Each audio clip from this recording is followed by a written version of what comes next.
नमस्कार दोस्तों, आज की कहानी बहुत ही प्रेरक कहानी है। तो चलिए देखते हैं आज की कहानी को। एक बार की बात है, अमेरिका में एक व्यक्ति जो कम पढ़ा लिखा था, नौकरी के लिए एक दफ्तर में गया। काम था साफ सफाई का। इंटरव्यू के बाद उसे एक दो काम करने को कहा गया। लड़का गरीब था, उसे नौकरी की जरूरत भी थी, तो उसने बड़ी ही लगन से वो काम किए।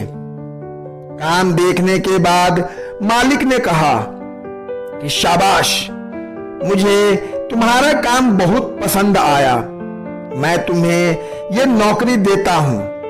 तुम अपनी ईमेल आईडी मुझे दे दो, मैं तुम्हें अपॉइंटमेंट लेटर भेज देता हूं। लेकिन सर, मैंने तो ईमेल आईडी बनाई नहीं, लड़के ने कहा। क्यों? आजकल तो सब ईमेल आईडी बनाकर रखते हैं, इसके बिना तो काम ही नहीं चलता, मालिक ने कहा। लड़का, सर, मैं बहुत ही गरीब परिवार से हूं और कंप्यूटर चला सकने की मेरी औकात नहीं है, कृपया मुझे इस नौकरी पर रख लीजिए। मालिक, देखो, मैं मानता हूं कि तुम इस नौकरी के काबिल हो, लेकिन हम ज्वाइनिंग ईमेल से ही करवाते हैं, इसलिए तुम जा सकते हो। इतना सुन लड़का निराश होकर वहां से निकल गया।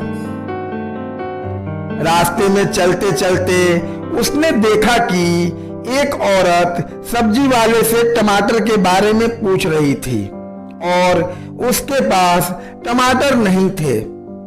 औरत बूढ़ी थी और बाजार जा नहीं सकती थी। तभी उसे एक ख्याल आया। उसने अपनी जेब में हाथ डाला तो उसने देखा कि उसके पास $10 बचे थे।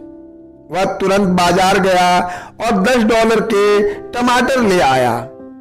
उसने वो टमाटर उस बूढ़ी औरत को बेच दिए। कुछ मुनाफा हुआ देख वह दोबारा बाजार गया और कुछ टमाटर और ले आया। उन टमाटरों को लेकर वह घर घर गया और उन्हें बेचने की कोशिश की। 2-4 घर घूमने के बाद एक घर में किसी ने $15 में वो टमाटर खरीद लिए। तब उसने देखा कि एक बार टमाटर बेचने में उसे $5 का फायदा हुआ, तो वह दोबारा गया और फिर से उन टमाटरों को बेच दिया। उस दिन उसने अगले दिन टमाटर खरीदने के लिए थोड़े पैसे बचा लिए और बाकी के पैसों से खाने का इंतजाम किया। अगले दिन और उस दिन के बाद कुछ और दिनों तक वह इसी तरह टमाटर बेचता रहा। उसका काम काफी बढ़ चुका था और आगे आगे यह बढ़ता ही जा रहा था। टमाटर लाने के लिए पहले वह किराए पर गाड़ी लाने लगा। पैसे इकट्ठे कर उसने अपनी गाड़ी ली। ज्यादा पैसा हो जाने पर उसने एक और गाड़ी ली और उसके लिए ड्राइवर भी रख लिया। ये कोई किस्मत का खेल नहीं था, यह सब उस लड़के की सूझबूझ और हिम्मत का परिचय था। कुछ ही सालों में उसने टमाटर के व्यापार में बहुत बड़ा मुकाम हासिल कर लिया था। अब वह एक संपन्न व्यक्ति बन चुका था। थोड़े ही दिनों में उसकी शादी हो गई। शादी किए कुछ वर्षों बाद ही उसके घर में बच्चों की किलकारियां गूंजने लगी। अब उसे किसी भी चीज की परेशानी नहीं थी। सब चीजों से जब वह बेफिक्र हुआ तो उसने सोचा कि अब उसे अपना बीमा करवा लेना चाहिए, जिससे यदि उसे कुछ हो गया तो भविष्य में उसके परिवार वालों को आर्थिक तौर पर कोई परेशानी ना हो। बीमा करवाने के लिए उसने बीमा एजेंट को फोन किया। अगले दिन बीमा एजेंट उस व्यक्ति के पास आया। फॉर्म भरते समय सब कुछ भरने के बाद एक कॉलम खाली रह गया। यह कॉलम था ईमेल आईडी का। उस एजेंट ने पूछा, सर आपकी ईमेल आईडी क्या है? सॉरी, मेरी कोई ईमेल आईडी नहीं है। एजेंट को लगा कि वो मजाक कर रहा है। सर, क्या मजाक कर रहे हैं आप भी? नहीं, मैंने कोई मजाक नहीं किया है, सचमुच मेरी कोई ईमेल आईडी नहीं है। सर, आपको पता है, अगर आपने ईमेल आईडी का उपयोग किया होता तो आपका व्यापार और कितना आगे बढ़ सकता था। आपको पता है आज आप क्या होते? एक कंपनी में मामूली सफाई वाला। इस उत्तर से वो एजेंट स्तब्ध रह गया, उसे कुछ समझ नहीं आया।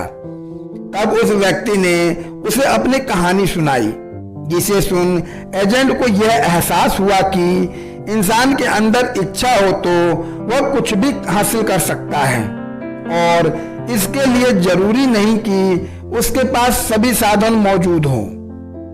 तो दोस्तों, ऐसी परिस्थितियां हमारे जीवन में भी कई बार आती हैं। तब हमें लगता है कि काश अगर ये चीज हमारे पास होती तो आज हम कहीं और होते, लेकिन ऐसा कुछ नहीं होता। हमें अपना नजरिया बदलने की जरूरत है। हो सकता है वो चीज भगवान ने हमें इसलिए ना दी हो कि हम उससे ज्यादा प्राप्त करने के काबिल हों, परंतु हम ज्यादा पाने का प्रयास न करके मौके तलाशते रहते हैं जो हमें आगे बढ़ा सके। तो दोस्तों, आपको यह कहानी सफलता कहानी नजरिए की कैसी लगी? अपने विचार कमेंट बॉक्स में जरूर लिखें। धन्यवाद।